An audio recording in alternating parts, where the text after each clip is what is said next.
Agradeço muito, é uma honra, né, um prazer a gente ter aqui no nosso curso de bioenergia, né, um grupo de professores pô, tão extraordinários, né, dos quais você é um desses expoentes, né, e é muito feliz mesmo de ter você aqui. Eu ia lhe pedir, Rubens, como eu sempre peço, para que você se apresente, né, com um pouco mais de detalhe, né?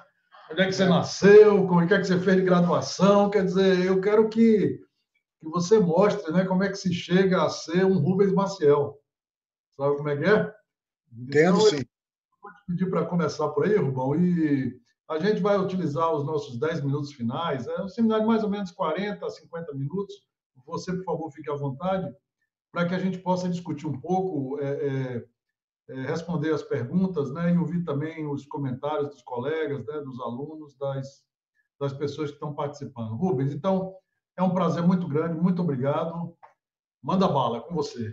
Vamos lá. Bom, boa tarde a todos. Gostaria de inicialmente agradecer ao convite do professor Gonçalo. É realmente um prazer estar aqui.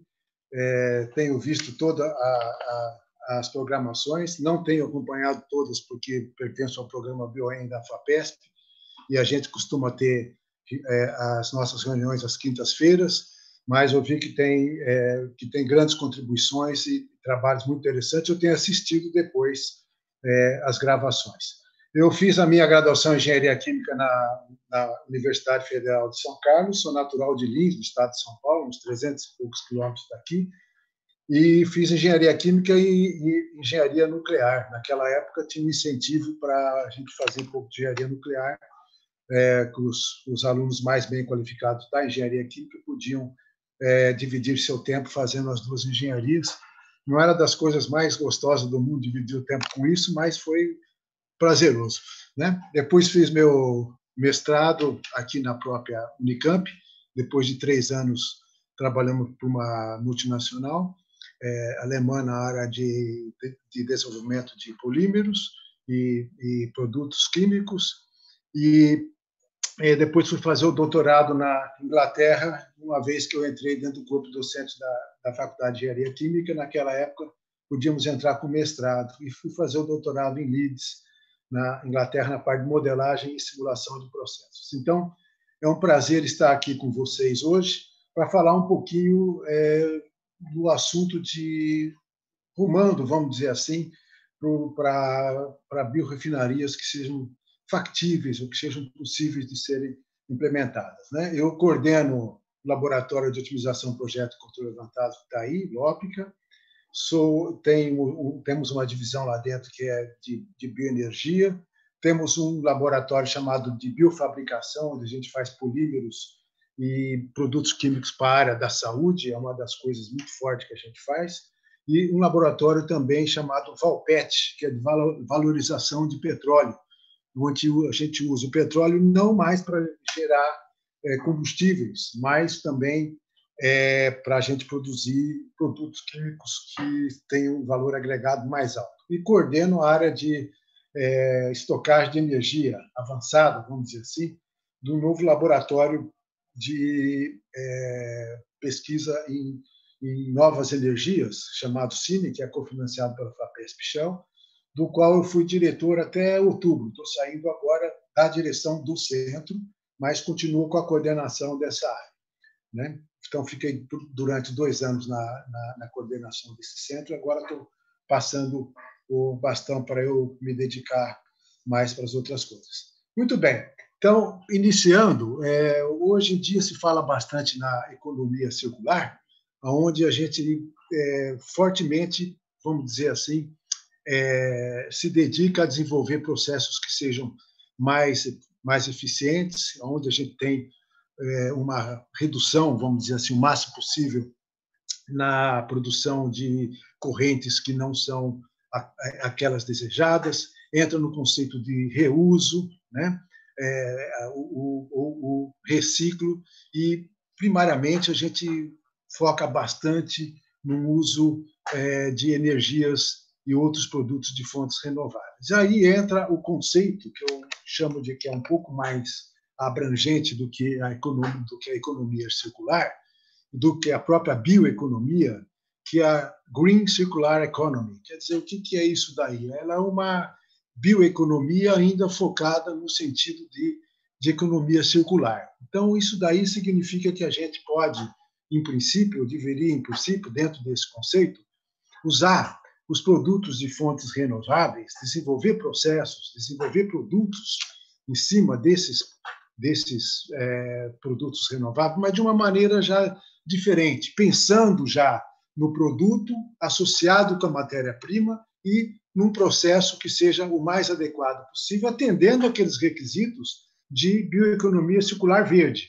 ou seja, tomando bastante cuidado com o meio ambiente, com a parte econômica e social, e respeitando, aí que está o grande conceito da Green Circular Economy, ou da economia circular verde, que ela não tem soluções globais, ela tem soluções aonde as matérias-primas são disponíveis, e isso traz um incentivo muito grande para nós, que nós precisamos desenvolver tecnologias que sejam adequadas para aquela matéria-prima que nós temos e para a nossa realidade. Isso nos faz ter novos processos, novos produtos, pagar menos royalties, desenvolver mais e criar empregos de alto valor agregado. Dentro desse conceito, eu queria fazer uma provocação com vocês, né? Que, então, nós estamos dentro desse conceito, o Brasil está, junto com uma série de países muito interessantes, a China, a Índia, né? O próprio Brasil, a África do Sul, a própria Rússia, que são países que têm um consumo de energia muito baixo, né? E esse consumo de energia baixo, ele ainda nos, vamos dizer assim, nos leva ao desafio de aumentar esse consumo de energia, porque isso está ligado com o índice de desenvolvimento humano. Se vocês olharem bem esse gráfico, no eixo do X, não sei se vocês conseguem ver o meu mouse, tá? O consumo per capita, quer dizer, o consumo de energia per capita no eixo do X, e o eixo do Y é o IDH. Vocês vejam que o Brasil, China, Índia, são países que estão... a Rússia se enquadra um pouco aqui também, a África do Sul, os BRICS, de uma maneira geral, mais a Tailândia, tal, e são países que consomem de 2 a 3 quilowatts por pessoa, por ano, né? E isso daí você olha para os Estados Unidos, está em torno de 10, outros países estão em torno de 15.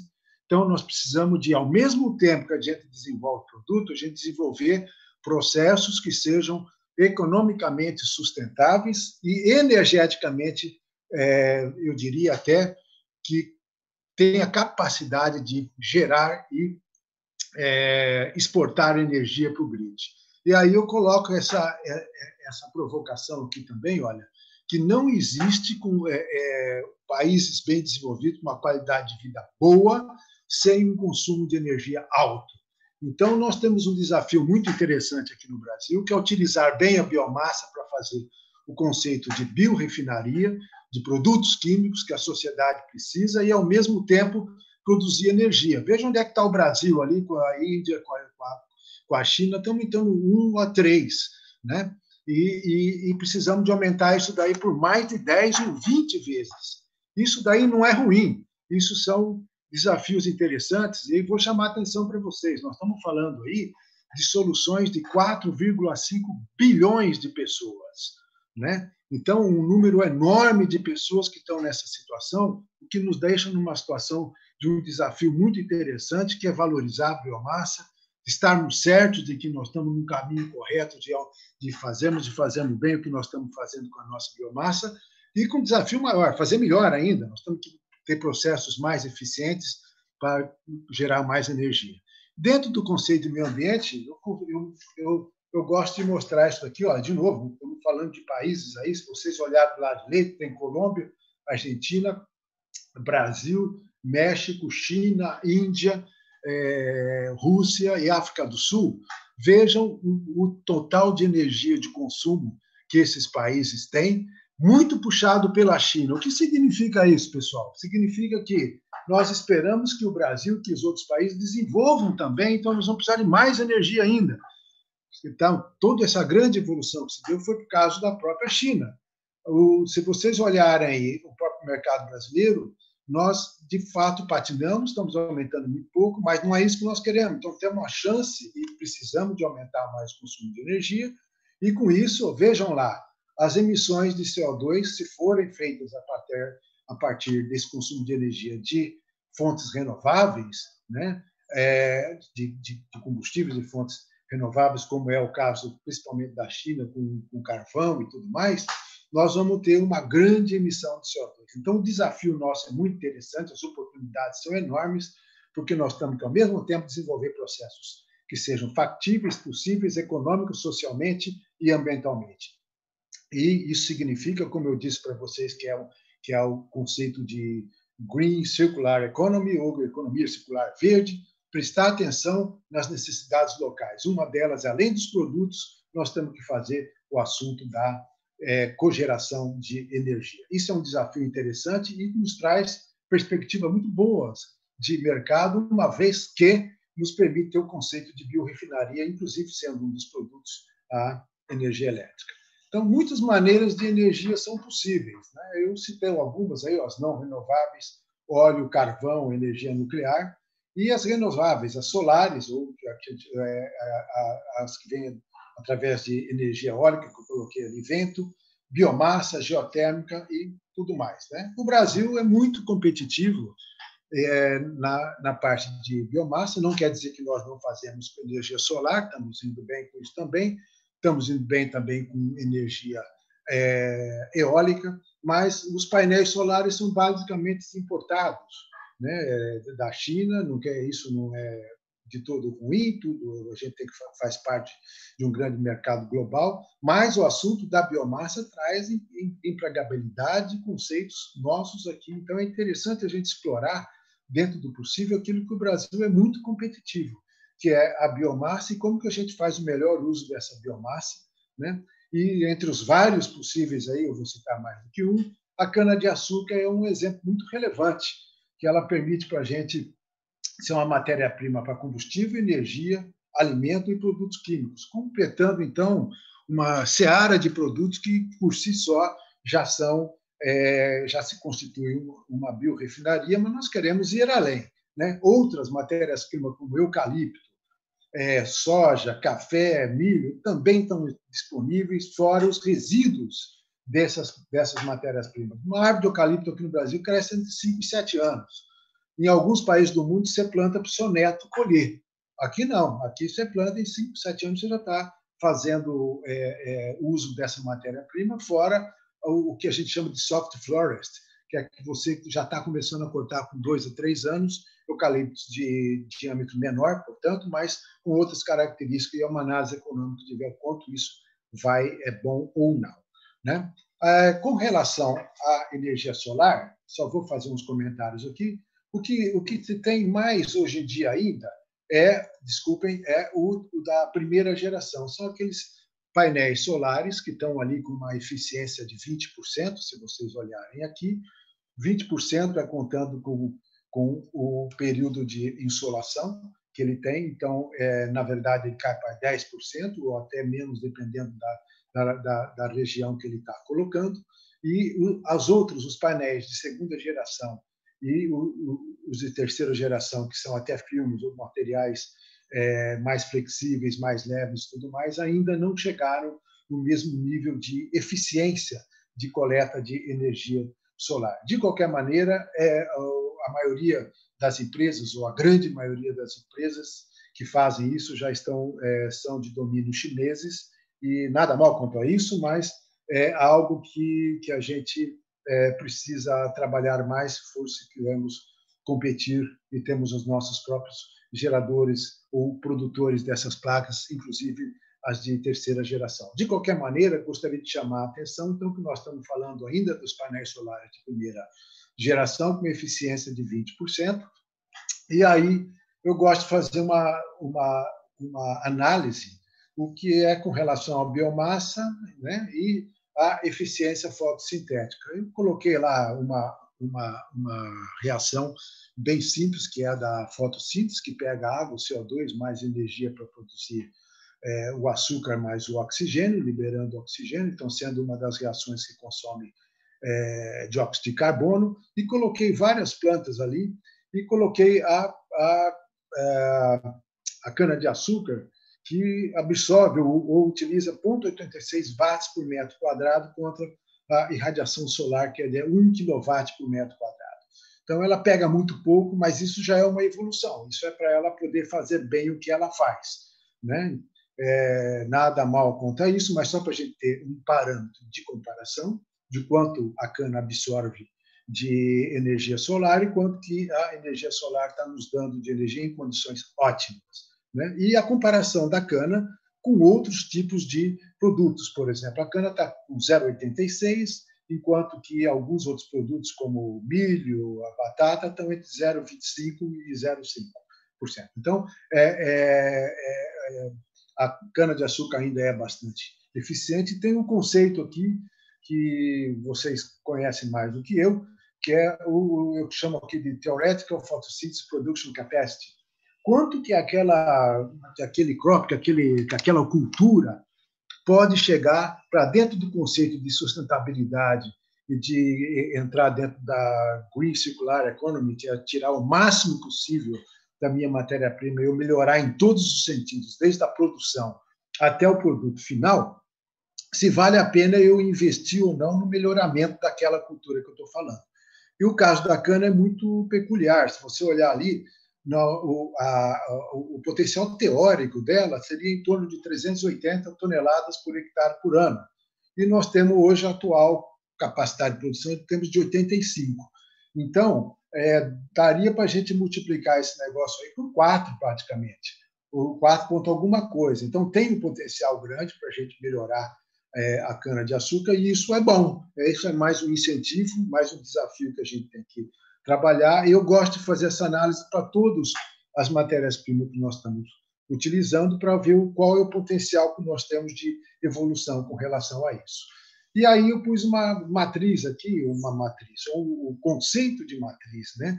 Onde a gente fala eletricidade, biocombustíveis e químicos, e faço ali uma análise já então feita pelo NREL, Laboratório de Recursos Renováveis dos Estados Unidos, que joga aquele 20% da eficiência das placas solares já em torno de 10%, se você for considerar os períodos de insolação com dia de 24 horas por dia, esse 10% ainda em situações ótimas de cada país, atmosfera aberta e tudo mais. E isso daí nós temos diferentes aplicações, então eu defendo muito o conceito de uma matriz de soluções possíveis para a geração de energia e produtos químicos, né?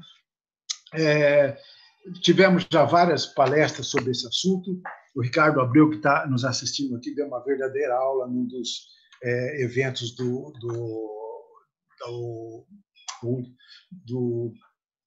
BioEM, dos workshops que a gente faz dentro do BioEM, mostrando que as coisas vão se convergir lá na frente usando biomassa e eletrificação, né?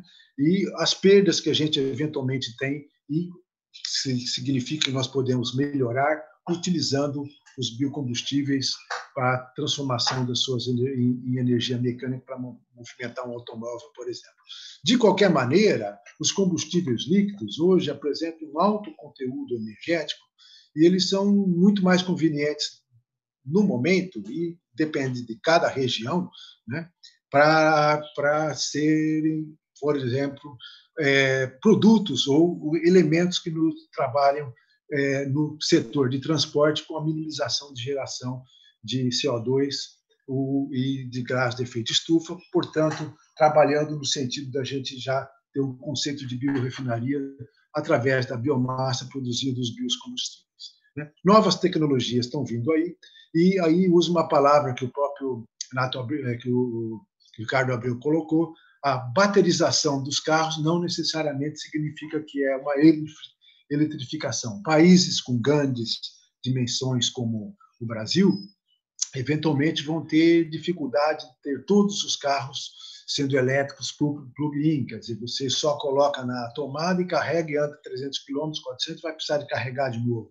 Talvez a solução dos motores híbridos, com motores movidos a biocombustíveis ou células combustíveis, com o etanol sendo um carregador de hidrogênio, por exemplo, seja muito mais interessante do que você, para grandes distâncias, você disponibilizar esse tipo de carros elétricos totalmente plug-in, que pode ser soluções locais para cidades, para algumas aplicações, né?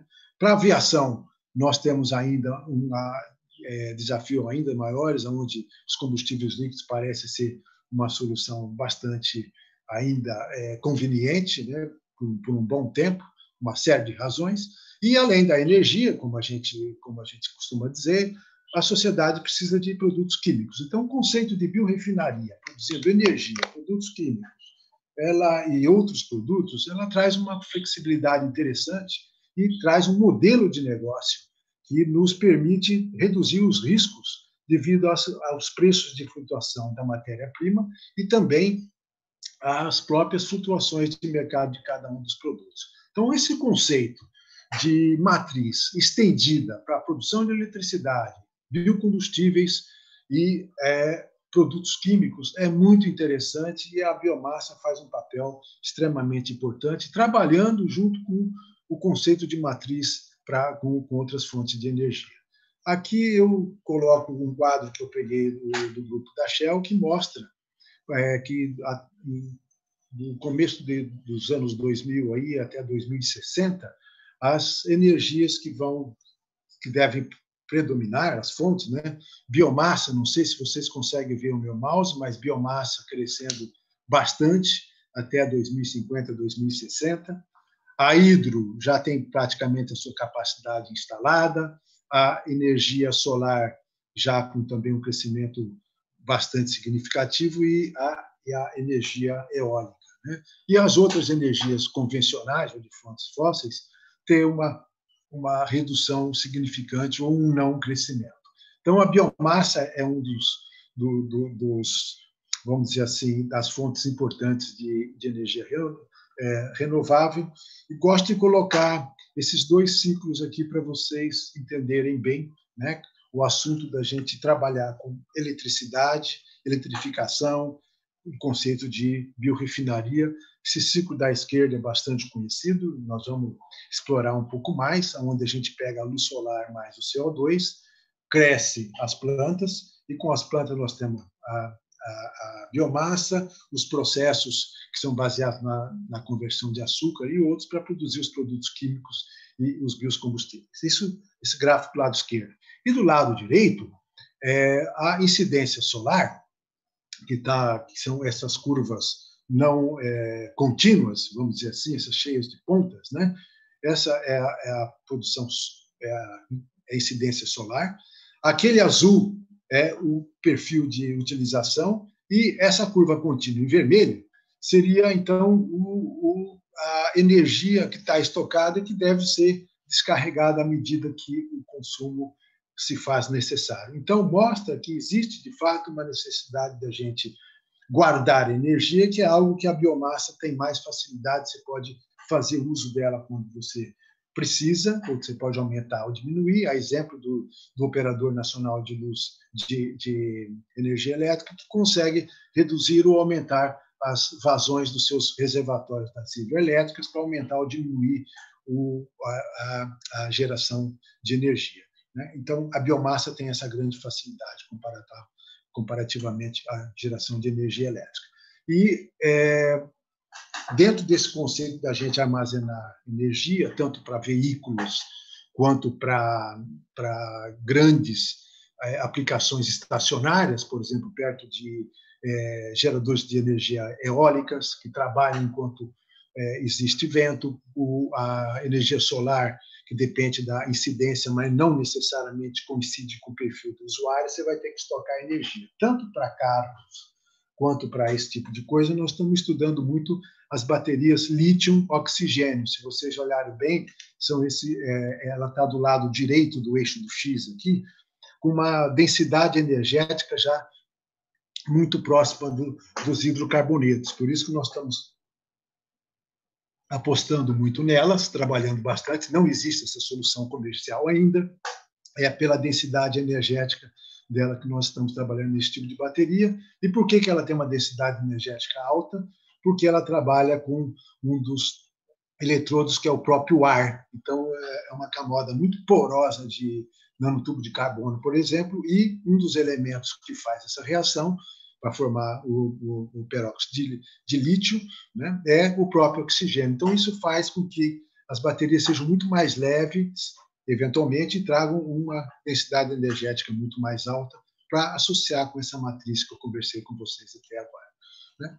Dentro do conceito da biomassa, que está muito bem estabelecido, eu gostaria de colocar a ideia de meta-reverse engineering, quer dizer, como que a gente deve pensar para a gente trabalhar, e volto nesse quadro aqui do lado direito, então, já com um pouco mais de detalhe agora. Então, a luz do sol, juntamente com o CO2, faz o crescimento da biomassa, da planta, aí nós temos que trabalhar bastante com logística, ajudar no desenvolvimento rural, que é uma necessidade, e, de fato, a produção de biocombustíveis tem mostrado que ajuda nisso, e, inclusive, no suprimento alimentar, se você tem uma boa infraestrutura desenvolvida. Temos que ter um portfólio de tecnologias e produtos, que é o conceito de biorefinaria, e temos as rotas. Uma delas, que já está ali no meio do ciclo, que são os açúcares, que vem desde a primeira geração, né, que é, por exemplo, da cana quando você moe, assim como os açúcares que você vem depois do material lignocelulósico. Essa é uma rota que é a rota bioquímica, que a gente chama de industrial, microbiologia industrial, e você vai produzir energia, produtos químicos e combustíveis em países que têm capacidade, como nós, de produzir uma biomassa muito interessante, como a cana, né, e outras que eu vou citar, e outras rotas, como eu coloquei aqui dentro, as rotas termoquímicas, né, e depois uma termocatalítica, que eu vou começar a comentar com vocês, que é a partir fazendo o bioóleo e o syngas, e aí rotas de conversão para que a gente faça produtos químicos também, além das rotas convencionais, eu diria, de fazer uso dos açúcares. E a cogeração, hoje, de uma maneira muito inteligente, através de utilizando turbinas a gás e equipamentos mais elaborados para você aumentar a sua capacidade de cogeração e fazer uso do CO2 como uma matéria-prima, como um feedstock. Então, você, a cada molécula de etanol que você está produzindo uma de CO2 também na fermentação. E em outros produtos de queima, você tem uso, tem uma fonte interessante de carbono que nós podemos utilizar, que é o CO2. Do lado esquerdo, tem uma série de itens que eu coloco aqui, que depois vocês veem com bastante calma, mas tem desde o design da biomassa e do micro-organismo em conjunto, ó, né? Fazendo uma sinergia para você chegar num produto específico. Isso é algo que a gente tem condições de fazer com os conhecimentos que a gente tem, com os grupos que a gente tem aqui dentro do Brasil, fazendo uso das nossas matérias-primas, sem a gente precisar trabalhar com royalties ou com importação de coisas, de tecnologias. Nós temos que qualificar muito bem esses nossos processos em termos de pegada de água, pegada de carbono, né, pegada de gás de efeito estufa, para que a gente atenda às regulamentações que muitas vezes são barreiras tecnológicas que colocam em cima dos nossos produtos. Então, a gente faz isso não somente para que a gente garanta que o nosso processo seja bom o suficiente, que possa ser melhorado, mas também que a gente tem condição de argumentar e mostrar que aquilo que nós estamos produzindo é algo que atende muito bem às especificações que nós precisamos usar. E o conceito de exergia. Exergia é um conceito que a gente usa muito pouco, mas é um conceito no qual a gente consegue, vamos dizer assim, eliminar as reversibilidades. Aquilo que a gente perde de uma vez e não recupera mais, é o conceito de exergia, que eu vou comentar com vocês.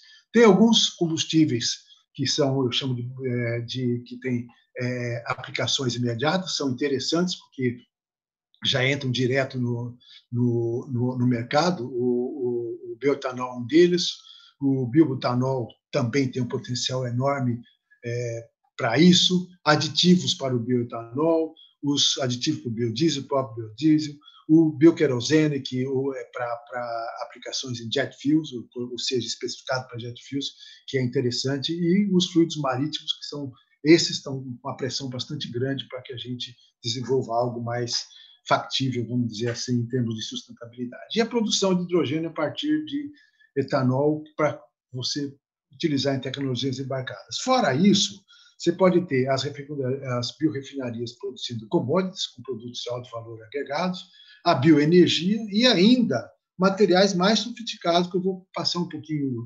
rapidamente sobre, que são os biomateriais, incluindo aqueles para aplicação da área da saúde, que é um nicho muito interessante das biorefinarias. A metodologia geral que eu queria deixar aqui para vocês pensarem é fazer uma análise técnico-econômica junto com a análise de ciclo de vida e impacto social para cada das etapas do processo, desde a produção da matéria-prima, a geração do produto intermediário. Esse quadro mais claro no meio aqui é o processos de conversão, que a gente tem que trabalhar desde as condições de reagentes, temperatura, pressão, até as condições de obtenção de um certo produto intermediário, para depois você chegar num produto desejado. Digamos que é um polímero, digamos que é um shampoo, digamos que é algo que você deseja jogar diretamente no mercado, mas você tem que ter em todas as etapas uma análise técnico-econômica, uma análise de ciclo de vida e do impacto social, se você quiser fazer bem o assunto da economia circular verde, né? E sempre levando em conta os custos de capital, de operação, as emissões que você tem, fazer um inventário dessas emissões e uma análise de exergia que tem que ser minimizada, você tem que minimizar exergia, né? E aí, então, para cada um dessas etapas que eu mostrei ali, você avaliar quanto eu estou perdendo de CO2 e qual é a minha exergia, quanto eu estou perdendo de energia que eu não recupero mais, por exemplo, na combustão, no transporte para eu produzir, para eu fazer certa lavoura, o que é aquilo que eu não tenho mais de retorno, como que eu consigo minimizar essa energia irreversível, né?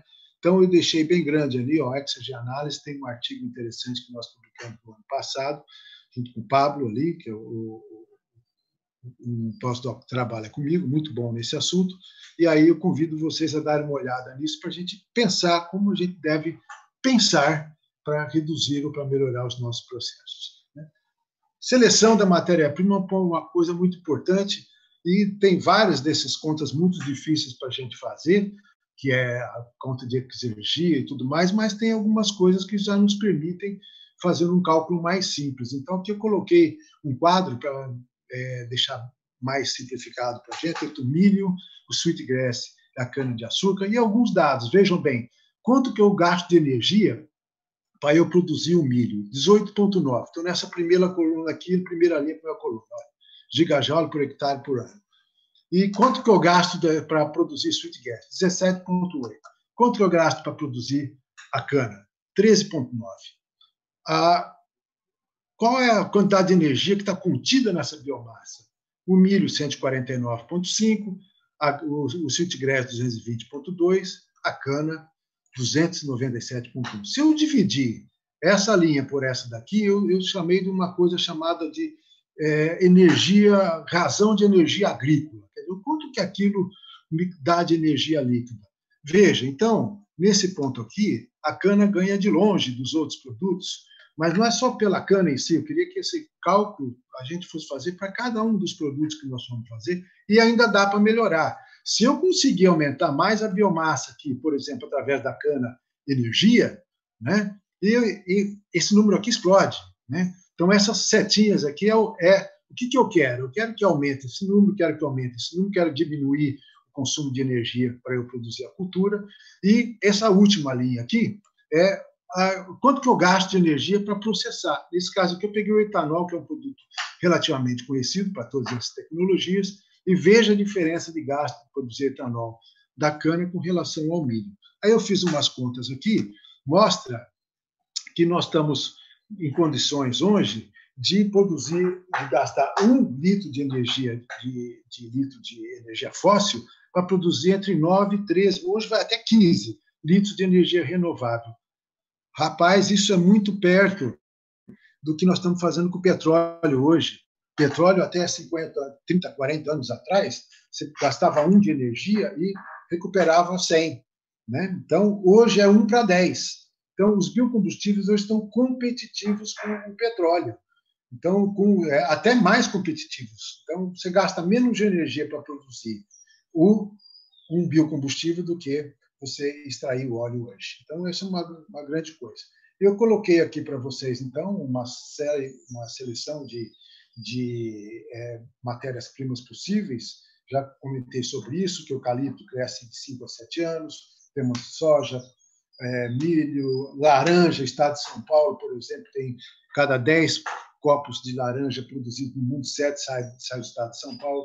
Café, macaúba, que está uma cultura extraordinária, com um componente de cadeia muito bom para a gente fazer combustível de aviação, e os resíduos agrícolas associados com isso, e muitas dessas tecnologias podendo ser associadas, inclusive, com resíduos urbanos. As conversões, as tecnologias de conversão são muitas, coloquei várias aqui. A primeira geração, que está lá em cima, é aquela que nós já conhecemos, através da fermentação dos açúcares, e aí tem, fazendo uso da biomassa, você pode ir para a hidrólise, e as outras tecnologias que você pode fazer a digestão, para fazer biogás, que é uma coisa excepcional hoje, muitos dos resíduos, muitas das matérias-primas, tem vários assuntos muito bem tratados dentro do grupo que o Gonçalo tem organizado, pegar essa matéria-prima, fazer bioóleo, fazer extração de vários produtos antes de você utilizar para produzir biocombustíveis e valorizar, por exemplo, essa matéria-prima,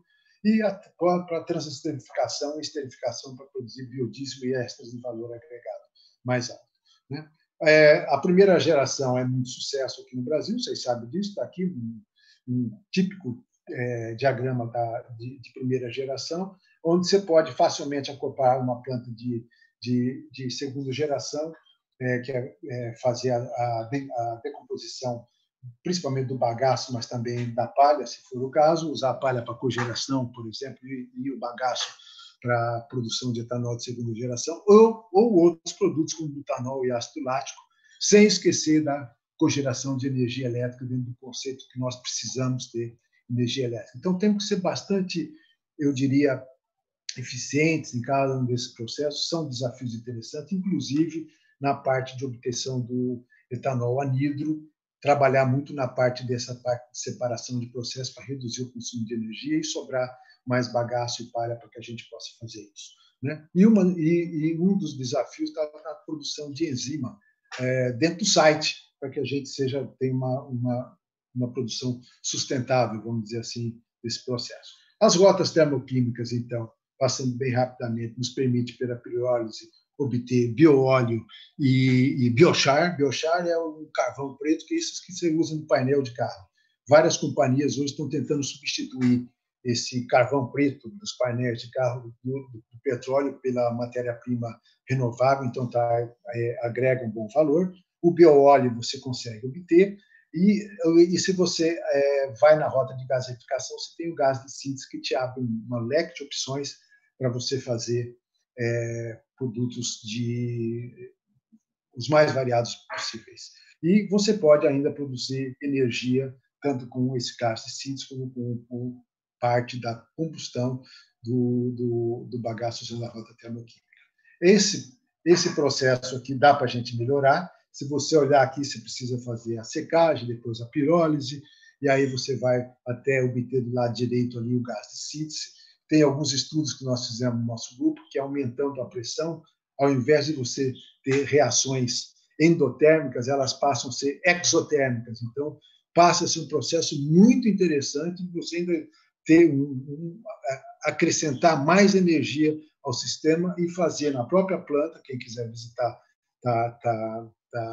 já está convidado, que a gente faz a própria reação de enriquecimento do hidrogênio na planta através da adição de água e fazendo, então, um syngas preparado para o produto químico. Tivemos grandes desafios, eu mostro aqui, as plantas pilotos que tem e as plantas de operação não estavam preparadas para bagaço, tivemos que fazer um estudo fluidodinâmica computacional para ver como é que o bagaço precisaria ser alimentado de forma que eficientemente você conseguisse produzir o bioóleo ou o syngas. Isso daqui fica para vocês olharem com calma, mas mostra que nós temos que ter solução local para as nossas matérias-primas locais, né? E uma das grandes saídas do bioóleo é usar o coprocessamento. O coprocessamento é você pegar esse bioóleo e utilizar dentro das refinarias de petróleo hoje, então já ganhando na parte do capex. Você já usa já o que está ali, mas é uma solução que eu diria usual, né, que não é ainda totalmente aplicável no mundo, mas é uma solução que me parece muito simples. A gente pode pensar em coisa melhor. Eu chamo lá embaixo, ó, biorefinery from bioil. Nós podemos pensar em, de fato, pegar esse óleo e valorizar mais ainda do que a gente simplesmente fazer o coprocessamento. Faz o coprocessamento de uma parte, mas você pode retirar uma boa parte do produto interessante do óleo antes de jogá-lo para multiutilizá-lo para a produção de biocombustíveis. E aqui está uma sequência enorme de possibilidades a partir do syngas. Eu não vou entrar em detalhe, mas muitas pessoas pensam no syngas como Fischer-Tropsch, como a única solução. Eu acho que nós podemos pensar em coisa, e deixo já mais um desafio para vocês, que é, ao invés de usar o Fischer-Tropsch, que ele usa altas pressões e altas temperaturas, nós podemos ser um pouco mais criativos hoje e utilizar catalisadores à base de carbetos, né, que nos permite, então, utilizar o gás de síntese com temperaturas e pressões muito mais amenas e não necessariamente produzir os mesmos combustíveis. Pode até ser, mas você pode produzir álcools de valor agregado mais alto, outros produtos que valorizam muito mais a tua biomassa e você ganha muito mais por eu diria, tonelada de matéria-prima processada. Isso daí são conceitos que a gente tem que andar. E uma coisa interessante que a gente tem estudado bastante é a mistura da rota bioquímica com a rota termoquímica. Na hora que você gaseifica, você tem esse gás de síntese, e se você olhar bem, muitos dos, vamos dizer assim, os flue gas da indústria de cimento, indústria de metal e tudo mais, eles liberam muito CO2, muito CO ali. Então, a ideia que a gente tem, a gente chama de uma plataforma híbrida, é a gente fazer a fermentação desses gases de síntese, né? Então, está aqui, olha, eu marquei dentro desse quadradinho aqui. Então, você pode fazer, através da biomassa, a gasificação, fazer o syngas e fermentar, mas mais do que isso, você pode pegar gases de exaustão da própria turbina ou do próprio elemento que você está, da própria caldeira que você está cogerando, ou das indústrias de aço, das cogeradoras de energia, e utilizar esse CO e o CO2 através de uso de bactérias anaeróbicas, de fermentação anaeróbica, para produzir etanol. Nós estamos muito satisfeitos com esse processo, ele é mais complicado do que o outro, mas nos leva a bons resultados. Eu deixo aqui um artigo interessante para vocês olharem, da Elisa de Medeiros, está escrito muito, que saiu esse ano aqui, onde mostra totalmente uma ideia do processo e que o processo pode ser viável economicamente, sabe? Com um preço do etanol razoavelmente bom, uma conversão muito interessante, 330 litros por metro cúbico de matéria-prima, no caso, o bagaço da cana-de-açúcar. E o segredo fica aí com a equipe do Gonçalo. Vamos desenvolver micro-organismo mais eficiente para isso daí, para a gente fugir de certas tecnologias. A LanzaTech é a empresa que tem apostado muito nisso e é uma solução interessante que a gente pode correr atrás. A outra rota que a gente pode utilizar seria a rota termocatalítica, que é direto da biomassa. Se você olhar ali, olha, o C6 eu já jogo para ácido levulínico e o C5 eu jogo para furfural. Furfural me dá uma taxa interna de retorno de em torno de 30. Não é uma brincadeira, é um negócio muito interessante, muito bom. E a rota do ácido levulínico, como uma das matérias-primas que a gente pode colocar para vários outros produtos, inclusive para fazer o levulitato de etila, que é um aditivo para o biodiesel, que pode ser jogado até 20% nisso, e em querosene de aviação também, já me dá uma taxa mínima interna de retorno de 20%. Então, são produtos de alto alta capacidade de investimento e muitas facilidades. Aqui eu coloco um gráfico para vocês. Ele só tem uma luzinha verde nesse semáforo aí. Eu mesmo bati essa foto, isso é perto de Bruxelas. E quando abria para mim, eu só percebia que abria quando alguém buzinava, de tão confuso que é. Então, isso pode parecer confuso para a gente também, de tantas rotas possíveis que a gente tem. Aí tem as rotas termoquímicas, eu coloquei lá os desafios, as rotas bioquímicas do lado direito, os desafios, e as rotas termocatalíticas, que são menos exploradas, que dá para a gente trabalhar, então, e sempre uma análise econômica e de viabilidade é importantíssima nesse estágio, né? Uma das coisas muito fáceis, as pessoas têm muita preocupação, falando, olha, e se o etanol for substituído por uma outra matéria-prima, ele deixar de ser utilizado como biocombustível? Olha, nós temos produtos que vêm do etanol diretamente, eu coloquei uma sequência aqui, que no começo dos anos 80 já era um sucesso. Hoje, o desenvolvimento dos catalisadores dá para a gente ir muito além. Então, o etanol, se não for utilizado como biocombustível, é uma matéria-prima excepcional para a gente fazer a etanol química. E aqui, um dos exemplos está o etileno verde, que faz com que a Braskem seja o maior produtor mundial de biopolímero, partindo do etanol, através de um processo de desidratação do etanol, indo para o etênio e depois se faz o polietileno. Então, quase chegando perto do final, dando uma corrida aqui, com a biomassa a gente pode fazer uma série de produtos. Eu coloquei ali do lado direito algumas que são interessantes: ácido acrílico, aminoácidos, e a desconstrução da biomassa é um dos processos que a gente tem que tratar.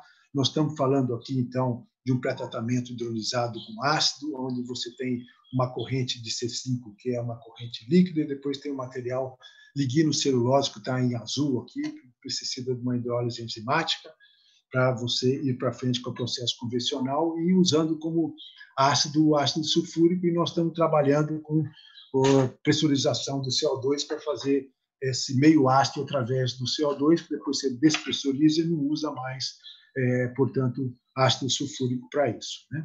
E uma das matérias-primas que a gente não tem utilizado muito, mas que tem muito potencial, é a própria lignina, mas não para queima só, mas sim para fazer vários tipos de resinas. Eu coloquei um gráfico aqui que mostra quais são o TRL de cada uma, ou o estágio avançado que daria para a gente fazer uso, e qual é o volume de mercado. Então, só de resina fenólica, nós estaríamos fazendo um grande ganho, substituindo grande parte dos produtos derivados de petróleo por aqueles que vêm da biomassa.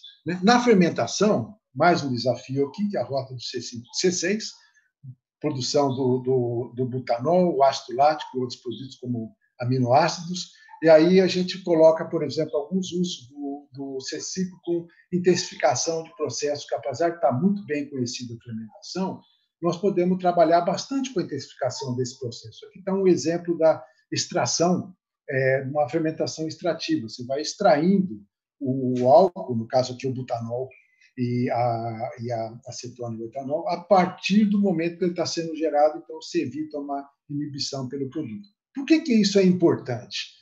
Você olha bem o caso do butanol, se ele é bom ou não é a produzir. Veja bem esse quadro que eu quero comentar com vocês, que serve como exemplo, mas como a gente deve pensar.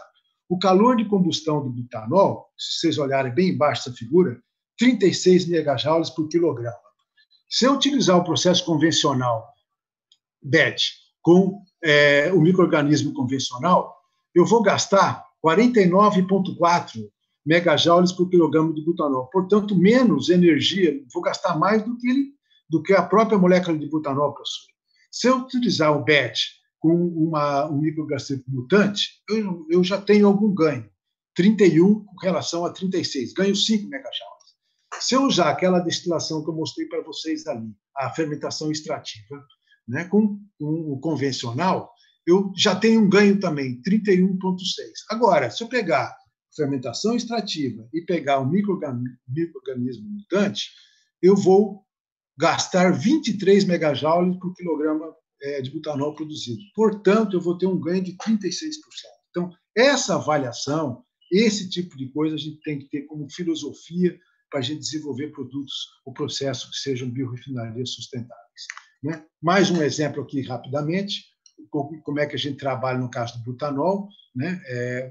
Vocês podem ver, nós fizemos vários estudos dos tipos de possíveis pré-tratamentos e quais são os valores econômicos que a gente obtém. Se você for utilizar o butanol como produto químico, está desse lado direito aqui, para vocês verem, mostra o que é interessante você não usar, muitas vezes, ele como biocombustíveis. Tem uma rota enorme, um caminho enorme para fazer uso dele como produto químico. Então, uma avaliação técnico-econômica e de sustentabilidade permite a gente produzir produtos que sejam mais factíveis com aquilo que a gente quer. E algumas aplicações mais interessantes ou mais específicas ainda, eu vou bem rápido aqui, se você olhar para a parte de produção de etanol, você gera uma molécula de CO2 para cada molécula de etanol que você produz. Né? Aí você ainda produz como subproduto ácido succínico e álcool isomílico, mas se você for utilizar para uma homofermentação, que é o caso do ácido lático, por exemplo, que a gente trabalhou bastante, você consegue produzir todas as moléculas de açúcar que você está produzindo em direção ou produzindo um produto de interesse teu, que é o caso do ácido lático. Chamo isso de ácido lático de primeira geração. Nós tivemos muito sucesso com esse processo aqui. E o grande desafio está na separação de ácido orgânico da água. Então, nós fizemos uma proposta do uso de short path evaporation para concentrar esse ácido. Foi muito, muito interessante. E está aqui o artigo para quem quiser dar uma aprofundada a mais. E o ácido lático de segunda geração, né, que é fazer uso do C5 como uma solução interessante. Nós procuramos micro-organismos que consomem o hidroximetilfurfural e o próprio furfural. Né? Ao invés de eles serem inibidores, eles passam a ser fonte de carbono para mim. Né? Então, isso daqui mostra que a gente precisa ir atrás de alternativas e que a gente tem soluções que nos fazem com que você consegue reduzir bastante a concentração desses até então inibidores, mas que passaram a ser fonte de carbono. E com isso a gente tem aplicações interessantes do ácido lático. Vou bem rapidamente aqui na área da saúde humana, onde você pode fazer o poliácido lático através da fermentação, usando tecnologias de impressão 3D, onde a gente, através de tomografia computadorizada, você consegue reproduzir partes do corpo humano, que está do lado direito aqui. Né? A gente faz o escaneamento da pessoa. Com isso, a gente gera um formato em método matemático e joga para impressão 3D. Por que eu estou mostrando isso aqui para vocês? Ou faz a biotinta a partir desse ácido lático que vem lá da fermentação do açúcar. Por uma razão muito simples. Eu estou adicionando 190 mil vezes o valor do açúcar em cima de um produto de biorefinaria. Né? E aí está uma aplicação no ser humano. Para concluir, então, você pode usar, além da parte do ser humano, você pode utilizar esse ácido lático como um building block para outros ácidos, como são os acrilatos, que está aqui todo o caminho que vocês conseguem fazer com reações relativamente simples, e utilizando o quê? O ácido lático e o etanol. Fui muito cuidadoso nisso, sempre utilizando matérias-primas que estão dentro da usina, porque isso vocês ainda têm um abatimento de imposto se você tem isso dentro da própria usina, então com isso você consegue fazer os acrilatos de etila e mesmo o 1 ou 2 propanol, que são produtos que dá para vir, então, de uma homofermentação. E, finalmente, então, isso tudo dá para ser integrado dentro de uma planta de etanol de primeira geração, onde eu ainda proponho, como já vi vários trabalhos do próprio Gonçalo mencionando, o potencial de uso da vinhaça para a gente fazer o biogás, fazer essa biodigestão, voltar, ou joga isso para o grid, ou você joga metano para produtos, faz através de reações químicas, ou joga para a cogeração de energia elétrica, fazendo uso do CO2 mais o hidrogênio para fazer produtos químicos e obtendo esse hidrogênio através da hidrólise da água, que pode ser feito através de energia solar. E, finalmente, o uso do etanol como carregador de hidrogênio para tecnologia embarcada, né? Estão aqui os microreatores que podem trabalhar. Então, você carrega o teu carro com etanol e ele vai produzir hidrogênio. Isso aqui é uma patente nossa, onde a gente faz os microreatores trabalhando com o etanol, utilizando como carregador de hidrogênio, né? E, finalmente, a tecnologia que a gente tem para produzir bioquerosene de aviação, que dificilmente vai ser substituído por soluções elétricas, fazendo uso de etanol e óleos vegetais, dentre os quais, inclusive, a própria macaúba. Essa é uma patente nossa que dá para a gente pegar, então, além do bioquerosene, e fazer a gasolina verde e o diesel verde. Para finalizar, eu vou só chamar a atenção para a gente ter um tempinho para discussão, que a parte que está escrito em vermelho. É possível a gente fazer uma biorefinaria sustentável, mas a gente não vai achar que a sociedade vai pagar mais só porque é renovável, só porque é verde, ou só porque vende produtos que a gente fala que é mais sustentável. Não, nós temos que ser hábeis de fazer os produtos que sejam comercialmente compatíveis e viáveis, e nós temos tecnologia e condições e açúcares e matérias-primas baratas no Brasil para a gente poder fazer isso. Era isso que eu tinha para falar com vocês e estamos abertos à discussão. Rubens, o que eu posso dizer, rapaz? O que eu posso dizer é que o tempo é muito curto para a gente ouvir tudo que você tem para falar. Brilhante, gigantesco, é um roadmap incrível. Nós recebemos vários pedidos se você poderia disponibilizar a sua apresentação. Claro, tranquilamente. Eu vou te pedir para mandar para mim, Rubens, por favor, e eu vou mandar para o grupo. E eu vou pedir, obviamente, a todos que utilizarem que indiquem, né, que é sua apresentação, claro. Olha, eu tenho várias perguntas, eu vou tentar fazer uma e um comentário, só que a Marilene Pavan é aluna de doutorado do curso e é funcionária da Lanzatec. Certo. Então, quando você falou não só da Lanzatec, mas o projeto de doutorado dela, eu vou adiantar algumas coisas, mas está bem dentro, Rubens, do que você está fazendo. A gente vai tentar montar uma refinaria que só produz etanol. Tudo Legal. é levado ao etanol. Como você colocou mais ou menos aí esse no final, a gente quer fazer conversões de metano em etanol, tudo, porque o etanol, o fato dele ser líquido, é uma vantagem assim extraordinária, né? Extraordinária. Agora, Rubens, eu tinha uma pergunta para te fazer, inclusive era um tema, eu não sabia que você já tinha feito esse trabalho, na realidade é essa. A gente está tentando comparar com a eficiência energética do agave, né, com placas solares. Por exemplo, eu tenho uma área no sertão. O que é mais eficiente? Eu plantar agave para fazer toda a cadeia de valor ou realmente uma placa solar, do ponto de vista de eficiência energética e econômica, teria mais sentido? E uma coisa que eu realmente não sou especialista em placa solar, vou te falar mais ou menos o que eu... Primeiro, quer dizer, a placa solar mais eficiente até hoje ainda é a da primeira geração, pelo menos é a que está em uso, né, comercial. Exatamente. Rubens, eu nunca vi, e possivelmente eu não procurei o suficiente, uma análise de ciclo de vida detalhada de uma placa solar. Eu sempre ouço falar que ela, quando acaba o tempo de vida, ela tem uma série de substâncias problemáticas do ponto de vista de descarte ou reciclo, e que demoraria 15 anos para payback. São informações descontinuadas, confusas. Eu queria um pouco de sua opinião sobre isso. Então, nós temos um trabalho. Então, nós temos um trabalho que cobre um pouco dessa direção. É uma tese de doutorado. A gente pode, claro, trabalhar junto, discutir junto essas coisas, mas é muito interessante a geração de energia solar, mas ela tem que vir acompanhada de uma solução de estocagem dessa energia. Você não consegue jogar tudo isso para o grid a todo momento e que ela não coincide com o perfil de utilização.